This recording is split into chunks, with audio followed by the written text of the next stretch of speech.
Hey everybody! Today we are going to learn all the ways to start a presentation in Google Slides.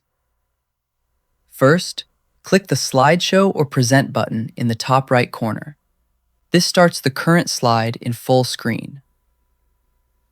Next, click the small arrow next to the Slideshow button and choose Presenter View. This opens a new window with a timer, speaker notes visible only to you, and Q&A controls, while the audience sees only the slides.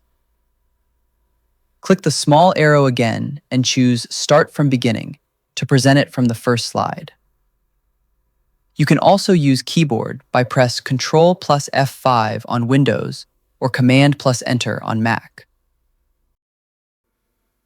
If you're sharing online, click Present, then use your meeting tool like Google Meet or Zoom to share your screen. I hope this helps you on your current and future projects. Thank you for watching.